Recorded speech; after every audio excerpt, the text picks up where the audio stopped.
IPL का आगाज ज्यादा दूर नहीं है। पहला मुकाबला खेला जाएगा चिन्नास्वामी के मैदान पर, जहां सारी टिकटें बिक चुकी हैं। आमने सामने होंगी आरसीबी और सनराइजर्स हैदराबाद की टीमें। तो पहले मुकाबले में किसका पलड़ा रहने वाला है भारी और कौन सी टीम अपना पहला मुकाबला जीत करके पॉइंट्स टेबल में अपना खाता खोल सकती है, उसकी बात करेंगे हम इस वीडियो में। बात पहले आरसीबी की टीम की, और आरसीबी की टीम को कुछ झटके लग चुके हैं ये टूर्नामेंट शुरू होने से पहले। यश दयाल और साथ में जॉस हेजलवुड, दो ऐसे प्लेयर जो उनकी गेंदबाजी की रीढ़ की हड्डी थे पिछले सीजन। अगर आप आरसीबी की टीम पहले से भी फॉलो करते हुए आ रहे हैं तो आपने इतने सालों में देखा है कि आरसीबी हमेशा एक अच्छी बैटिंग यूनिट रहती थी, गेंदबाजी स्ट्रगल करती थी, फिनिशिंग स्ट्रगल करती थी, और मेनली जो सारे बैट्समैन थे वो टॉप ऑर्डर में रहते थे। लेकिन लास्ट ईयर आरसीबी की टीम ने क्या किया कि अपनी गेंदबाजी को मजबूत किया, फिनिशिंग को स्ट्रॉन्ग किया और चैंपियन बन गए। और इस बार वो गेंदबाजी फिर से हिल गई है। मेनली जॉस हेजलवुड, जिन्होंने उस कैंपेन में बहुत इंपॉर्टेंट रोल प्ले किया था। जब भी क्रूशल विकेट्स चाहिए होते थे आरसीबी की टीम को, उन्होंने निकाल करके दिए। प्लस यश दयाल का रोल भी बड़ा इंपॉर्टेंट था। तो जब दो मेन तेज गेंदबाज किसी टीम की प्लेइंग 11 से निकल गए तो फिर उसके लिए झटका तो है। बट आई थिंक स्टिल जो नए 22 हैं आरसीबी की टीम में, वो मैनेजेबल है कि उस जगह को भरने की कोशिश कर सकते हैं। कितना भर पाएंगे ये इस चीज़ पर भी डिपेंड करता है, क्योंकि सामने वाली टीम की बैटिंग लाइनअप ना बड़ी तगड़ी है। बट पहले आरसीबी की बात पे स्टिक करते हैं। अगर आप बैटिंग देखो ना, तो बैटिंग में आपको कोई प्रॉब्लम नज़र नहीं आएगी, और आई थिंक बहुत अच्छा बैलेंस भी मिल गया है इनको। जो चीज़ मुझे शायद मिडिल ऑर्डर में थोड़ी दिखती है कि लेफ्ट हैंडर्स अगर कुछ और रहते तो थोड़ा सा बेटर रहता। एक चैलेंज इनके सामने होगा कि देवदत्त पाडिक्कल और वेंकटेश अय्यर में से किसको खिलाएं। शायद ये देवदत्त पाडिक्कल की तरफ ही जाएंगे। पिछले सीजन उनकी परफॉर्मेंस रही, करंट सीजन उनका जैसा जा रहा है, तो विराट कोहली ओपन करेंगे एक एंड से, और दूसरे एंड से फिल सॉल्ट और जैकब बैथल में इनके लिए थोड़ा धर्म संकट रहेगा, क्योंकि फिल सॉल्ट लगातार अच्छा करते आ रहे हैं T20 लीग्स में, लेकिन जैकब बैथल भी जनरेशनल प्लेयर है।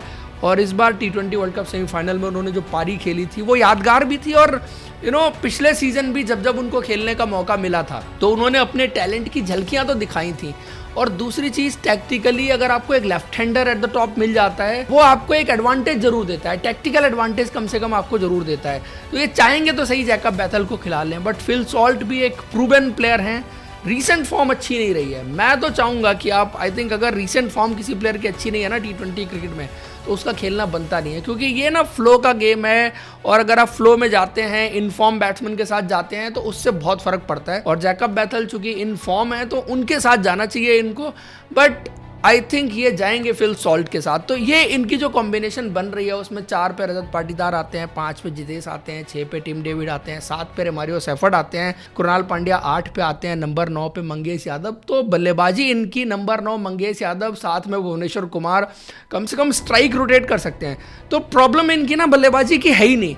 गेंदबाजी में इनको देखना रहेगा कि कैसे अपने ऑप्शन सेलेक्ट करेंगे। देखो, एक तो भुवनेश्वर कुमार रहेंगे, मंगेश यादव एक और हो गए। फॉरेन फास्ट बॉलर में फिर नुमान तुषारा पे ही जाना पड़ेगा। जैकब डफी का एक ऑप्शन इनके पास है, but I think Nuwan Thushara थोड़ा सा ज़्यादा एक्सपीरियंस T20 बॉलर हैं वर्ल्ड क्रिकेट में, T20 लीग्स में अगर बात की जाए, और पिछले सीजन्स भी थे।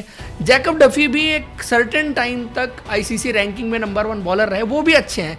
But I think they should go with Nuwan Thushara. इन कंडीशंस में नुमान तुषारा को थोड़ा सा ज़्यादा एक्सपीरियंस है जैकब डफी के मुकाबले। अगर देखें, IPL का एक्सपोजर भी उनको थोड़ा सा कंपैरेटिवली ज़्यादा मिला हुआ है। और उसके बाद रोमारियो सेफर्ड। तो 4 फास्ट बॉलर तो हैं, गिनती अगर आप पूरी करो ना तो 4 फास्ट बॉलर हैं। स्पिन डिपार्टमेंट में कृणाल पांड्या हैं, एक सुयश शर्मा और सात्विक देसवाल में से इनको चुनना रहेगा कि किसको खिलाना है। अगर आप विकेट टेकिंग स्पिनर की तरफ जाएं तो आप सात्विक देसवाल को भी खिला सकते हैं। Is a left arm chinaman bowler, और आई थिंक किसी न किसी स्टेज पे उनको भी मौका मिलेगा। बट इस टीम में सबसे इंपॉर्टेंट बात क्या है कि सामने जो टीम है ना, उसमें 3 left hander at the top हैं। आपको मैचअप में ऑफ स्पिनर चाहिए होगा। या आपने T20 वर्ल्ड कप में भी देखा था कि अभिषेक शर्मा के खिलाफ ऑफ स्पिनर आता था जल्दी, फिर ट्रेविस हेड भी हैं, उनके खिलाफ भी ऑफ स्पिनर आएगा तो डिफरेंस पड़ेगा। सिमिलरली ईशान किशन भी नंबर 3 पर हैं। तो क्या ये कनिष्क चौहान को खिला सकते हैं? और कनिष्क चौहान को खिलाने के लिए इनको क्या करना पड़ेगा कि आइदर ये सुयश शर्मा या किसी प्लेयर को बाहर छोड़ें, वहाँ पर खिलाएं।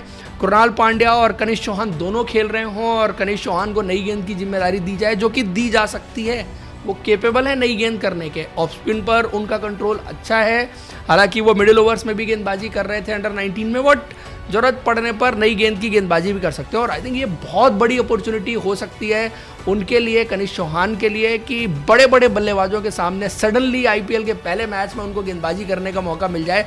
और ये मैचअप भी रहेगा। अगर आप सनराइजर्स हैदराबाद की टीम देखो तो उनकी भी बल्लेबाजी बड़ी धांसू है।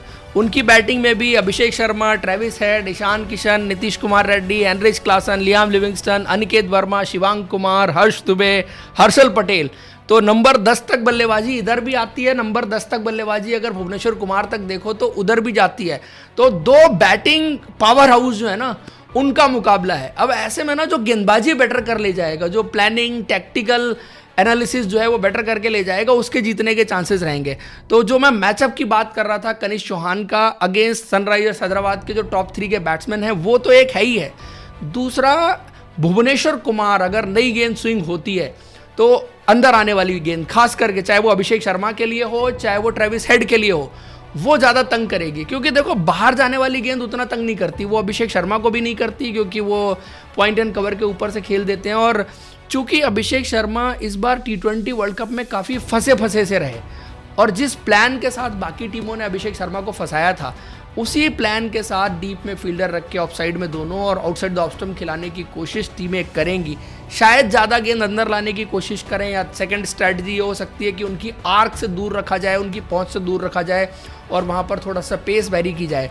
बट मुझे पर्सनली लगता है कि ना, अगर नई गेंद भुवनेश्वर कुमार स्विंग करा सकते हैं, जो कि उनके अंदर काबिलियत है नई गेंद स्विंग कराने की, तो चाहे अभिषेक शर्मा हो चाहे ट्रेविस हेड हो, दोनों को तंग कर सकते हैं। भुवनेश्वर की इतनी क्वालिटी है, और स्पेशली अंदर लानी पड़ेगी गेंद, ओवर द विकेट से अंदर लानी पड़ेगी, तो पैड पे मारें, बोल्ड करें, वो चांस ज़्यादा क्रिएट करेगा। उसके अलावा मंगेश के पास भी एबिलिटी है, और लेफ्ट आर्म फास्ट बॉलर ने इन दोनों को काफ़ी तंग किया है, चाहे वो ट्रेविस हेड हो चाहे वो अभिषेक शर्मा हो। वो कमाल का मैचअप रहने वाला है। आई थिंक बल्लेबाजी में टॉप ऑफ द ऑर्डर जो एसआरएच की स्ट्रेंथ है, बट ये आरसीबी की गेंदबाजी लाइनअप के खिलाफ टेस्ट होगी, क्योंकि इनके पास ऑफ स्पिनर भी है अगर ये लेके आएंगे तो, इनके पास लेफ्ट आर्म फास्ट बॉलर भी है जो एंगल के साथ गेंद बाहर की तरफ भी लेके जाता है, अंदर की तरफ भी लेके आता है। मंगेश का गेंद दोनों तरफ चलता है, राइट हैंडर को अंदर भी ला सकते हैं, आई मीन कि लेफ्ट हैंडर को बाहर ले जाने वाली बात और लेफ्ट हैंडर को अंदर लाने, दोनों तरह से गेंद कर सकते हैं। उसमें अगर आप देखें, भूवी को स्पेशली आप चाहेंगे कि बाहर कम जाए गेंद, अंदर ही आए तो ज़्यादा फायदा रहेगा, क्योंकि बाहर जाने वाली गेंद में हिट एंड मिस होगा, शायद आउट ना हो, क्योंकि स्लिप वगैरह उतना आप रखेंगे नहीं, एजेस वगैरह लगते हैं तो थर्ड मैन के एरिया में बॉल जरूर जाती है, बट आउट होने के चांसेस जो है वो उधर कम रहते हैं। तो ये बड़ा इंटरेस्टिंग मैचअप रहने वाला है कि आरसीबी की जो गेंदबाजी है, 3 गेंदबाज ऐसे हैं आरसीबी की टीम के पास जो मैचअप में एसआरएच के टॉप 3 पर या ओपनर्स पर कम से कम भारी पड़ते हुए नजर आ रहे हैं। बाकी फिर अगर देखो ना, हेनरिच क्लासन और ये सब स्पिनर्स के खिलाफ और आरसीबी की इस गेंदबाजी के खिलाफ मुझे लगता है कि भारी पड़ सकते हैं। बट क्या है कि T20 का गेम हो या कोई भी फॉर्मेट हो, आप जल्दी विकेट जब भी गिराते हैं और सामने वाली टीम पे प्रेशर बनाते हैं, तो फिर कहानी जो है ना वो थोड़ा सा अलग तरह से चलती है। उसके बाद अगर आप मिडिल ओवर्स की स्पेसिफिकली बात कर लो, तो आरसीबी के पास कृणाल पांड्या एक लेफ्ट आर्म स्पिनर हैं। इसके अलावा सनराइजर्स हैदराबाद की बैटिंग में अगर देखो तो आपको राइट हैंडर एक सर्टेन स्टेज के बाद दिखेंगे, Nitish Kumar Reddy, Heinrich Klaasen, Liam Livingstone, Aniket Verma, even Shivang Kumar तक सारे के सारे राइट हैंडर्स दिखते हैं। तो इसका मतलब ये है कि अगर आप टैक्टिकली देखो तो आप हर्ष दुबे को थोड़ा सा ऊपर बल्लेबाजी कराना प्रेफर करेंगे मैचअप में। और देखो T20 क्रिकेट में ना इतनी फ्लेक्सिबिलिटी आपको रखनी ही पड़ती है कि अगर मान लीजिए कृणाल पांड्या एक एंड से डाल रहे हैं मिडिल ओवर्स में और एक एंड से लेट्स सपोज अगर वो खिलाते हैं तो सुयश शर्मा को खिला रहे हैं, तो उन दोनों से गेंदबाजी करा रहे हैं टैंडम में, और एसआरएच की टीम मिडिल ओवर्स में थोड़ा सा फंसी सी नज़र आ रही है, तो वहाँ पर हर्ष दुबे का रोल जो है फिर बढ़ जाता है। और आई थिंक हर्ष दुबे इस बार जो है फ्लोटर की तरह इस्तेमाल हो सकते हैं एसआरएच की टीम में।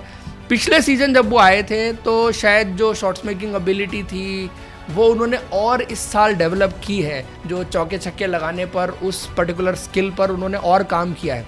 हालांकि पिछले साल भी वो लगाते थे, विजय हजारे ट्रॉफी के फाइनल में उन्होंने कर्नाटका के खिलाफ एक बड़ी शानदार पारी खेली थी, तो वो है।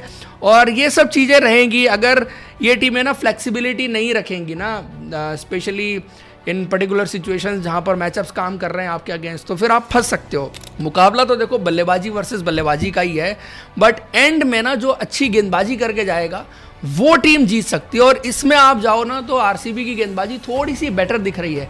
कंपैरेटिवली अगर आप एसआरएच की गेंदबाजी देखो तो स्पिन डिपार्टमेंट काफ़ी अच्छा है। हर्ष दुबे हैं, शिवांग कुमार हैं, लियाम लिविंगस्टन की स्पिन बॉलिंग को मत भूलिए, वो यूटिलिटी देते हैं आपको, 1-2 ओवर की गेंदबाजी फॉर श्योर करके दे देंगे। फिर हर्षल पटेल की स्लोअर वंस वगैरह आपको देखने को मिलेंगी, एहसान मलिंगा भी हैं, और आई थिंक जयदेव उनादकट खेलें या साकिब हुसैन खेलें। साकिब खेलें तो मिडिल ओवर्स में अच्छी गेंदबाजी कर सकते हैं, बट इनके लिए इंपॉर्टेंट ये रहेगा एसआरएच के लिए कि नई गेंद नीतीश कुमार रेड्डी को संभालनी पड़ेगी, क्योंकि इनके कॉम्बिनेशन में विदाउट नीतीश कुमार रेड्डी सिर्फ 3 ही फास्ट बॉलर हैं और चैलेंज है इनके लिए कि नई गेंद कौन संभालेगा। तो आई थिंक मुकाबला तो बल्लेबाजी का होने वाला है।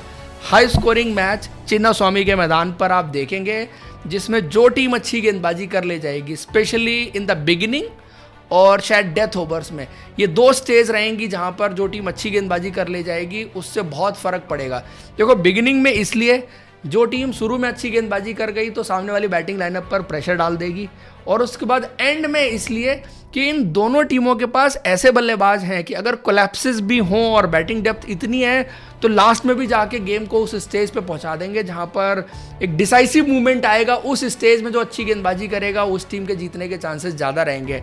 तो ये है कुछ दोस्तों सनराइजर्स हैदराबाद वर्सेस आरसीबी पहला मैच आईपीएल का, उसका प्रीव्यू। आप लोग को पसंद आया तो लाइक और सब्सक्राइब जरूर करें। Thank you so much, see you in next video.